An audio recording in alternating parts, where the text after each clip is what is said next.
Amy, what's going on? How are we doing? Hey, John, how are you? I'm so good. How about you? Well, I'm struggling a little bit here. Uh-oh. Okay, bring it on. What's going on? Okay. So, my husband and I, we have two wonderful kids. We really feel deceived and kind of scared. Hey, Amy, do me a sec. I'm going to make sure I can hear it. Can you talk directly into your phone?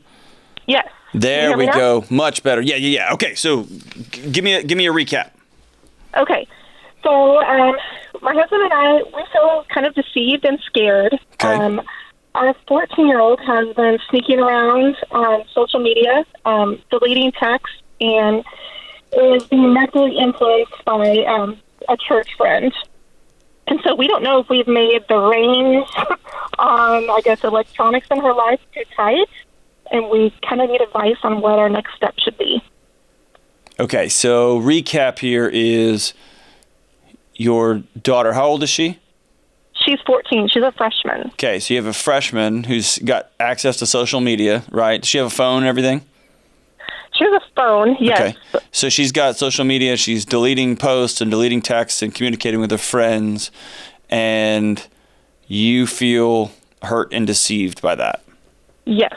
Okay, so you mentioned something about a friend that is participating in this drama. So what's the friend's role?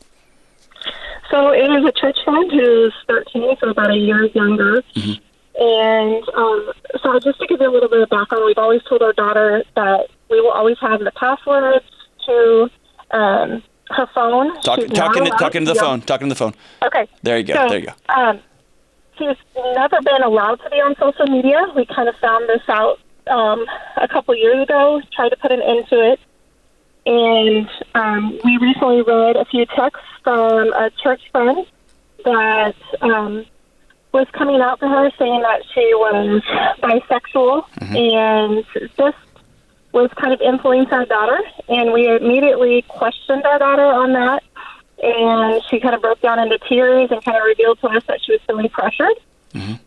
So that's kind of the negative influence. But we've never allowed her to be on social media. And with school devices and with this phone, we've always had access to passwords and that sort of thing. So we're kind of just feel like we're treading in water that we don't really know how to handle all this.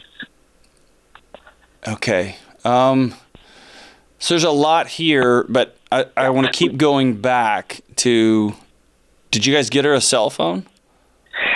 So, yeah, mistake number one, when she was still in middle school in 6th grade, we got her probably the dumbest phone ever. We got her a track phone. Okay. So it was basically for safety reasons. So she was going to come home from school, be home for 30 minutes by herself. It was basically text mom or dad, tell us what, and that was it. Mm-hmm. She couldn't, John even laughed, that she couldn't send us emojis on this phone. She couldn't download apps, and we were very content with it.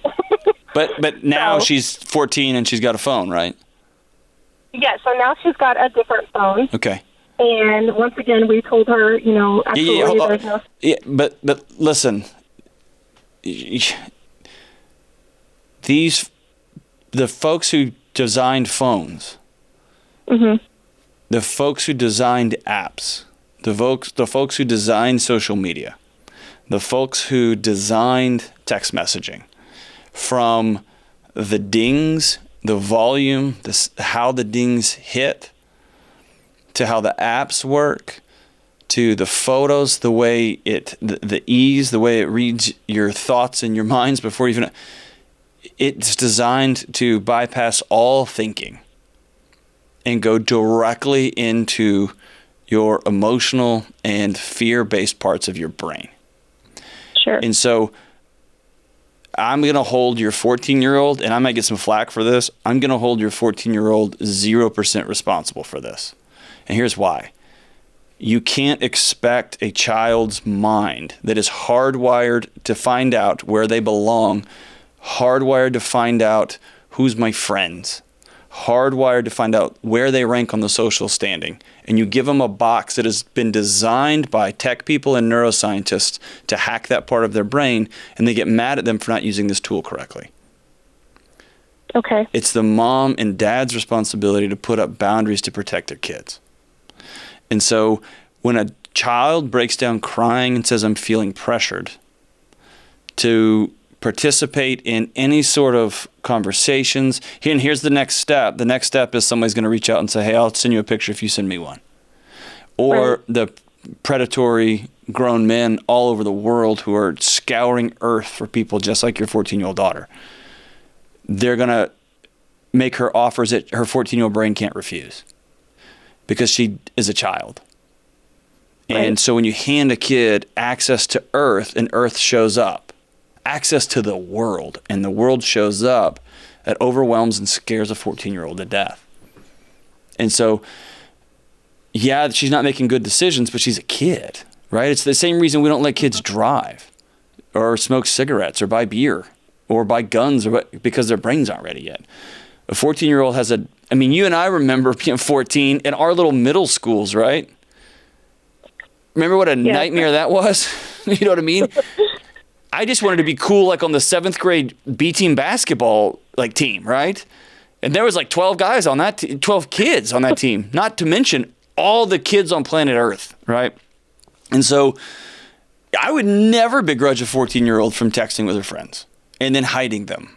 Or you promise you won't tell, you swear you won't tell. That's what 14-year-olds do. That's why they need us in their lives to protect them.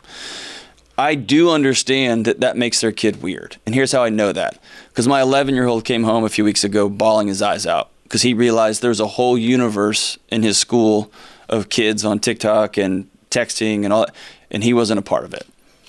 And you know what I did? I don't know if his therapist, when he's 30, is going to thank me for this because he or she may make some money off of me. I actually pulled up some of my YouTube show and some of my podcast reviews and let him read what people say about his dad. And just the idiots who just post stuff. And his eyes got really big. And I said, it's my job to make sure nobody says that about you until you're old enough to understand what you're getting into. And that's why we don't let you have it.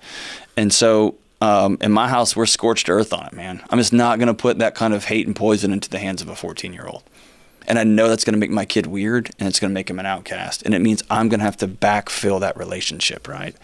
But I do think it is really hard to put a 14-year-old in that kind of position and then get upset that they're not using that correctly. Does that make, and let's be honest, you know this, right? Yes. So what changed between you guys are really tight on it with that track phone. What changed that you were like, okay, we'll just give her this other big bazooka of a phone? She's always been, we've never had behavior problems with her. She's a great student, and we've never had issues with her. So I guess we decided that we can trust her. And, she's persuasive. All my friends have one, and we reluctantly did it.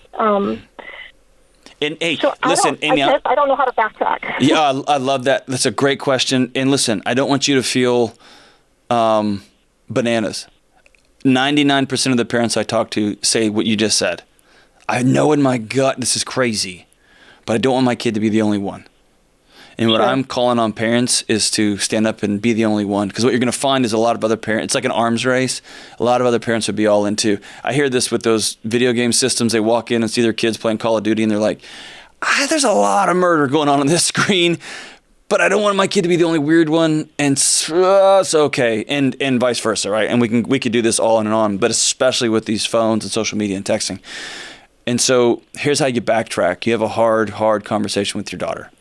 And you let them know, hey, we didn't feel good about this, and we did it anyway, and this was our fault, and we're sorry for putting you in this position. We're sorry for handing you the keys to our car and telling you to go drive to the mall because you're 14. And I wouldn't beat her up over you lost our trust and this and all that. Man, you put a 14-year-old kid in a position that's really challenging for them to be successful. And so I would tell them, I would own it all and say, hey, we set you up in a position to fail. We're going to take your phone. We're going to take social media off this thing. We're going to not give you that kind of access to the world. We're going to want you to have friends over to our house. We're going to love that. We're going to love on you. We're going to be connected to you. But this one's going to go. And she's going to think her world just ended, right? Think you are taking cocaine away from an addict, right? Right. Or beer away, because that's really what you're doing. and you're going to have to weather this upcoming storm. And the storm is going to be, you suck, you're the worst parents ever, why do you hate me, you're ruining my life, all those things. And now you're playing a long game, right? Now, Okay. the chances of you actually doing this are very small, and I know this, right? I've been working with parents for almost 2 decades. No. You don't understand how much sleep we've lost and just worry. But we are 95% there. Okay, so tell me this, because this question is going to help all 31 people listening to this. And by the way, we're way past that now, so I won't even exaggerate on this. You're going to help millions of people with this answer. You are already there in your soul. What is keeping you from just walking in there and taking that phone and smashing it into a million pieces and say, I care for your heart too much to ever have this conversation again? Like, what is the thing holding you back? What do you think is going to happen?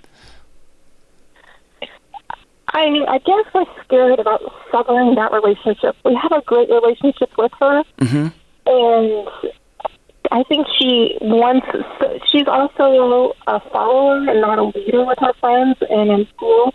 And I think I'm just fearful that we're just going to push her away even more, And we wanted to give her this responsibility, and like you've explained, it was too much. We couldn't put that in. It was unfair of us to put that in her lap. So that's what I guess I'm fearful of, is just her just shutting around all walls already. She's 14, doesn't like to talk to us about certain things already. Right. And this may be an incredible opportunity for you to go first. This may, and maybe not, but this may be the first time she's heard you go first and say, hey, I screwed this up and I'm going to have to do something really hard. I'm going to have to take this away. And maybe if you want to be bananas, Amy, you can lean in and say, I'm deleting social media off my phone. Would you be willing to do that for her? Yes, I would. And so if you showed her delete social media off the phone and said, I'm in this with you, and your brothers and sisters, everybody's going to be off social media, and that's going to mean we're going to have to talk as a family, blah, and we're going to have to figure this out. And I'm going to do something so cheesy, which is I'm going to have 3 questions I'm going to ask you every day. You're going to have to go full cheese sandwich on this one and just own it. You're not her friend, you're her mom. Own mom. Own full mom on this one. And let her know that you're in it with her, and then start asking her questions. And then just keep showing up and just keep showing up and keep asking those questions. And she's not going to talk to you. She's going to, I hate you. Oh my gosh. Keep showing up and keep showing up and keep showing up. What I mean by showing up, every day you see her, go grab her face and say, I'm your mom. I'm going to hold your face for a second. Look her in the eye and say, I love you. How was today? What's that boy's name? I want to hear it. How's your friend who's struggling? How's she doing? Did you tell your friend that you loved her today? Put notes in her room, write notes, whatever you got to do to slowly relearn how to connect with your kid. And make no mistake, this is going to be hard because you're going to have to walk back a lot. You're going to have to walk back an addiction. You're going to have to walk back what she feels is her social connection to the world. And this will be hopefully one of the greatest things that ever happens between the two of you, especially if you live it out. Whew, it's going to be tough. Parents out there, follow your gut. A 14-year-old cannot self-regulate themselves. They can't. They can't. And these devices or these companies are preying on your kid for their data. They're building psychometric maps of your kid, and that's not woo-woo. That's just, they put that out there. That's documented. And man, there are grown-ups, college kids, high school kids who are preying on 14-year-olds too. Moms and dads, your kids need you to be firm and stand up in this. Be the only parent. It just takes a little bit of courage. And then you're going to see people around you slowly start to have more courage and more courage and more courage. And even if they don't, do the right thing. Remember what your mom said? If Billy was jumping off a bridge, would you do it too? I'm doing that to you now. You know it. You know it. It's not good for them. They need you, mom and dad. They need you. Thank you so much for that call, Amy. That is a conversation that's happening in households all over the country, and so I'm grateful for your vulnerability there. Time to turn it around. Let's do it.